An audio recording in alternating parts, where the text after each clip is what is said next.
இறை இயேசுவில் எனக் அன்பார்ந்தவர்களே, நம் ஜீவனுள்ள தேவனின் உயிருள்ள வார்த்தைகளை தினமும் கேட்பதன் மூலம் உங்களுக்கு நன்மையும் ஆசையும் உண்டாவதாக. இன்றைக்கு நம் உள்ளத்தில் ஆண்டவர் பேச விரும்புகிற திருவசனம் எசாயா 50ஆம் அதிகாரம் 4ஆம் திருவசனம். நலிந்தவனை நல்வாக்கால் ஊக்குவிக்கும் அறிவை நான் பெற்றிட ஆண்டவராகிய என் தலைவர் கற்றோனின் நாவை எனக்கு அளித்துள்ளார்.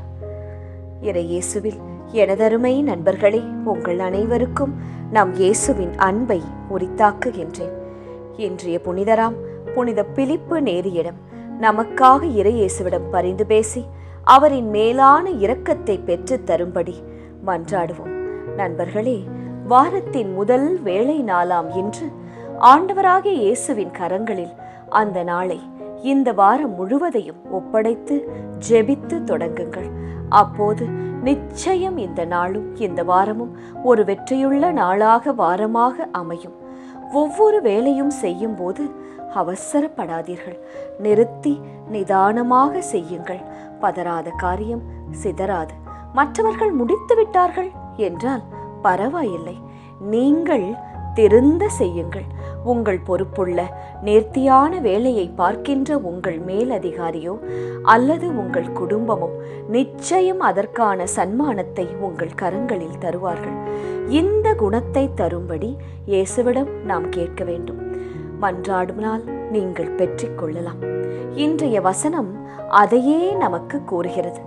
நலிந்தவரை நல்வாக்கால் ஊக்குவிக்கும் அறிவை நான் பெற்றிட ஆண்டவராகிய என் தலைவர் கற்றோனின் நாவை எனக்கு அளித்துள்ளார்.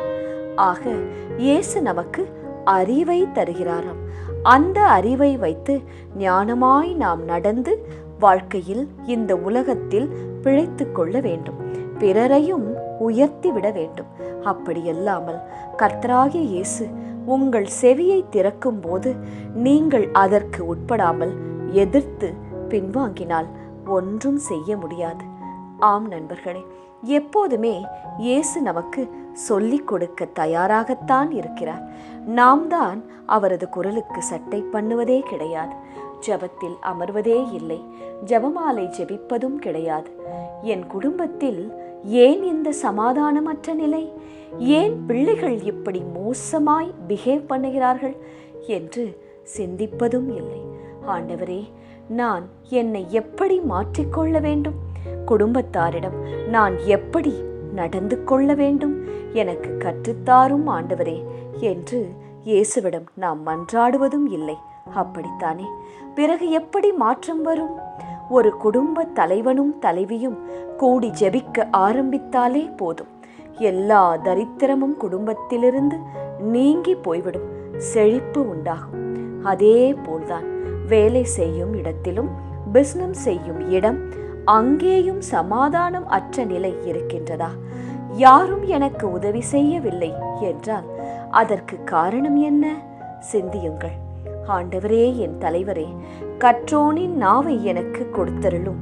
அதை கொண்டு எப்படி வேலை செய்ய வேண்டும், எப்படி பிறரிடம் வேலை வாங்க வேண்டும் என்ற ஓர் அற்புத கலையை நீங்கள் பெறுவீர்கள். ஆபீஸில் முத்திரை மோதிரமாக திகழ்வீர்கள். பிசினஸும் செழித்து வளரும். இன்றைய வசனத்தை கவனித்தீர்கள் என்றால், நலிந்தவனை, அதாவது இளைப்படைந்தவர்கள், சோர்வடைந்தவர்கள், கவலையில் உள்ளவர்கள், அவர்களுக்கு இயேசுவை அறிந்த நீங்கள் என்ன செய்ய வேண்டுமாம்? நல்வாக்கால், நல்ல நல்ல சொற்களால் ஊக்குவிக்க வேண்டும். ஆறுதலாய் பேச வேண்டும். இந்த குணத்தை ஆண்டவர் உங்களுக்கு தருகிறார், தருவார். அதை நீங்கள் ஆசைப்பட வேண்டும். யாராவது கஷ்டத்தில் இருக்கிறார்கள் என்று நீங்கள் உணர்ந்தால் அருகில் சென்று நல்ல அருமையான தேற்றும் வார்த்தை சொல்லி அவர்களை ஆறுதல் படுத்த வேண்டும். சில நாட்கள் முன்புதானே என்னை இதே மனிதன் கஷ்டப்படுத்தினான், தூஷணமாக பேசினான், இன்று நன்றாக அவஸ்தைப்படட்டும் என்று ஒதுங்கி நின்று விடாதீர்கள். நீங்கள் மட்டும் இப்படி வாழ்ந்து பாருங்கள். நிச்சயம் உங்களை இயேசு வாழ்வில், வேலையில், குடும்பத்தில் மேலாக வைப்பார். செபிக்கலாமா? இயேசுவே, என்னை கொண்டு நலிந்தவனை நல்வாக்கால் ஊக்குவிக்கும் அறிவை எனக்கு தாரும். நான் அதை பெற்றிட ஆண்டவராகிய என் தலைவராகிய உம்மிடம் கற்றோனின் நாவை எனக்கு அளிக்குமாறு இதோ இன்றைய நாளில் உமது பாதப்படியில் அமர்ந்து ஜெபிக்கிறேன்.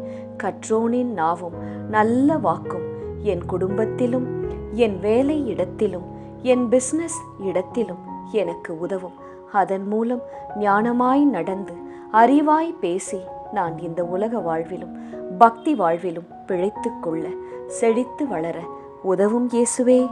ஆமேன். இயேசு கிறிஸ்துவின் பெரிதான நாமத்தின் நிமித்தம் ஜெபிக்கிறோம். ஆமேன். ஒவ்வொரு நாளும் உங்கள் உள்ளத்தில் ஆண்டவர் பேச விரும்புகிற இறை வார்த்தையை தெரிந்து கொள்ள ரோசரி பிரேயர்ஸ் சேனலை சப்ஸ்கிரைப் செய்யுங்கள்.